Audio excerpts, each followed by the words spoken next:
আসসালামু আলাইকুম। আমি একজন শহীদ আলী, আমতলা গাতিপাড়া সারসাদ থানা। আমি কৃষক। আমার 3 কাঠা পটল আছে, আর 3 কাঠা ঝাল আছে, আর 3.5 কাঠা ওল আছে। এখন আমরা ওষুধের জন্যে আমার ঝাল গাছ সব কুড়িলে বইটে গোটো হয়ে গেছে। যত টাকারই ওষুধ কিনলাম এই পর্যন্ত আমার সেই মাথার যে কুড়িলে যে বইটে গেল ওই মাথা আর কিন্তু ছাড়াইল না। তাই আপনাদের কাছে নিবেদন করছি যে আপনারা কিভাবে প্রচার করে ওষুধ আমাদের দিতে পারেন, আমরা যেন সুষ্ঠুভাবে আবাদটা করতে পারি। চাচা কি কি আবাদ আছে মোট আপনার? আমার আছে পটল আছে, ঝাল আছে,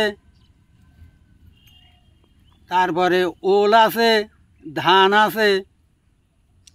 কৃষি পেশায় মোট কত বছর আছেন আপনি? মনে আমার এখন বয়স তো আছে 80 বছর। আচ্ছা, তা 80 বছর থেকে আমি যখন সাবার লোক থেকে এই পর্যন্ত কৃষক। তাই আসলে আপনারা চাষাবাদ করেন, শুনেছি যে আগে নাকি চাষাবাদে অনেক শান্তি ছিল, একটা মজা ছিল।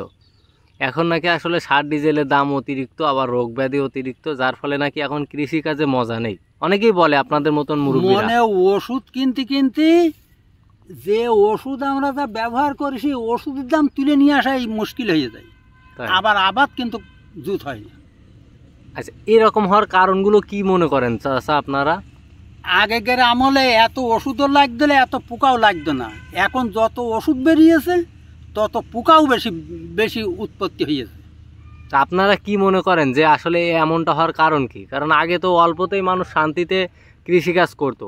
এখন এত আধুনিক যুগ, মেশিনে আপনারা ধান কাটছেন, মেশিনে লাগাচ্ছেন, তারপরেও শান্তি হচ্ছে না, লাভবান হতে পারছেন না। এইসবের কারণটা কি মনে করেন আপনারা? এখন কারণের কথা কি করে বলবো বাপ? এখন একটাই কথা আছে কি, যে মালিক যদি না দেয় তাহলে আমরা যতই চেষ্টা করি কিন্তু ওটা সম্ভব না, পূরণ করা যায় না। এক মালিক যদি দেয় অল্প তো ব্যস্ত হয়ে যায়। তো পটল, ঝাল এবং এই যে আপনারা অন্য চাষ করছেন, সবজি চাষটা কি আপনার বেশি? সবজি সার এর আগে এখনো পুঁই শাক আছে, শাকের ডাঁটা আছে, এসবগুলোও করি। তাই মানে পরস্পর করতে চলে আসি। এখন আর ডেটাটা উঠে গেছে, তবু এখনো মনে হয় ওই যে ওই না ওই ছাগল বান্ধা রয়েছে, ওই ডেটা এখনো রয়েছে, ওই মাথা এখনো একটা দেখা যাচ্ছে, ডেটা ছিল। তাহলে আপনি বিভিন্ন চাষাবাদ করেন, তাই তো?